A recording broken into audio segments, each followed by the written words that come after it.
I'm Prince Gani Dosumo Awobajo. I'm publisher, journalist and publisher, and currently publisher of Ikorodu News. I've had publishing experience before we started Ikorodu News. When I was in the United States of America studying and also working, we I was also involved in Students' Union. When I was in America, I was the National Secretary, Nigeria Students' Union in the Americas. But when I was in America, I found that not only me, some of us Africans who are studying there, we found that the black people who are our cousins, did not know much about Africa, because the white establishment, particularly the white press, did not want them to know much about Africa, because they know that Africa is their pride, and they don't want them to really psychologically associate with their origin. So they didn't know much about Africa. All they were telling them that Africa is bush, Africa is that, blah, blah, blah, blah. So they were not proud to say that, to see themselves as African Americans, unlike what we are witnessing today. You see a black American today, he is quick to tell you that I am African American. But in those days, no. So then, there are some of us Nigerians who felt that there should be a way for us to enlighten black Americans, to enlighten them about Africa, to let them know that Africa is far more civilized.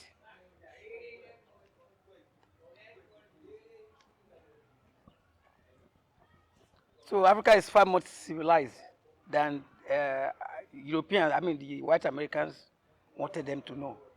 So we said, okay, what can we do? So there's one fellow Nigerian called Linus Bassi. He was already a graduate at that time. He went to, I think, New York University. This was year, sir? That was 1972. 1972, yeah. So Bassi and I, Bassi is from what used to be southeastern state of Nigeria, which is now, part of it is now Akwa Ibom. Bassi was from Akwa Ibom into this Nigerian structure. Now, so I said, okay, let's start a magazine of African politics, business, and economic affairs. So we started to project Africa in exactly the way it was at that time. Well, Africa was not this developed at that time, but at that time, Africa had developed a stage far away from what the white establishment was telling black Americans. So we got started, and we started to, first of all, we contacted African embassies in Washington, and also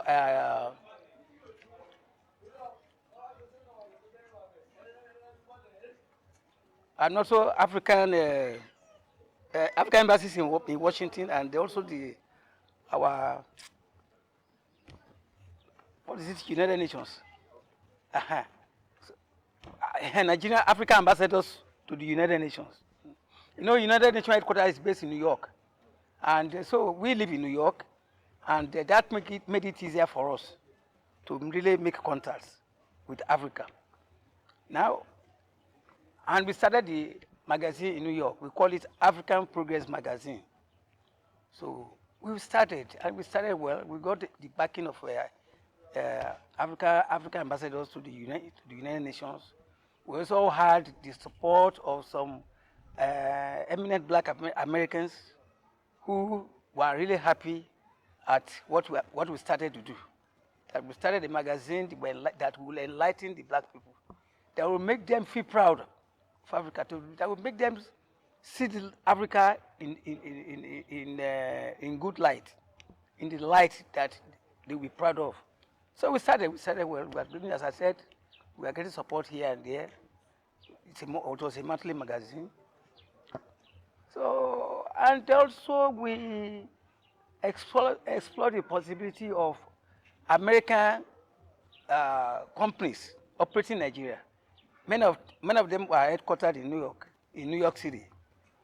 So we contacted them for advertisement. Without advertisements, there's no way we can survive. So some of them, like Texaco, like Mobil Oil, and some other big companies, American companies that have business interests in Africa, they were giving us advert. They were supporting us. And we are really moving.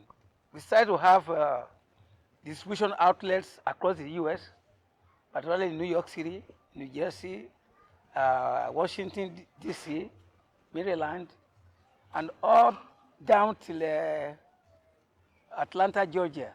So we're really moving. So as time went on, the white establishment felt that we are doing so much to enlighten our cousins, our American cousins. They don't seem to feel comfortable. See it. So they thought that they should find a way to clip our wing, so perhaps so that we could not continue. They really made business. First of all, they started making contacts with the American companies who had business interests in Africa. They went to them to simmer down on advertisement they are giving us. So in order to begin to cripple us gradually. So they did. The American companies, we did their advertising patronage. So all of a sudden, then we found that we could not continue. Then the big I don't want to mention their name in America, like our own DSS here. They came to us. They said, what happened to you guys? We have not been seeing your magazine. What's the problem? Do you have any problem? We said yes. So what's the problem? Well, we have not been getting advertising patronage as we used to get. So that is why we're no longer doing well as we used to do before. I said, okay, can we be of help to you? So what? They presented themselves as some sort of charity organization. So they said they could help us. Well, we said, okay, what are the terms? Then they said that, well, these are the terms, these are the terms, these are the terms. And we said that those terms was not agreeable to us. So one of the terms is that before we go to press, they must see what we are going to publish. Well, then, me personally, I said, I'm not happy. I'm not ready to accept that. But unfortunately, my principal, he said, oh, he agreed. He agreed. Anyway, after the people left, so Basi and I started to talk. He said, so how do we do this thing? For me, these people, they are agents. I don't think we should accept their offer. He said to me, don't worry. He said he knows how to handle them. I said, for me, I am opting out. So I am opting out. He said, okay. So I left. I left him. So I joined hands with another fellow Nigerians, including my own cousin, Alaji Madiu Daud. He started another magazine entirely. He started publishing a magazine of African politics, business.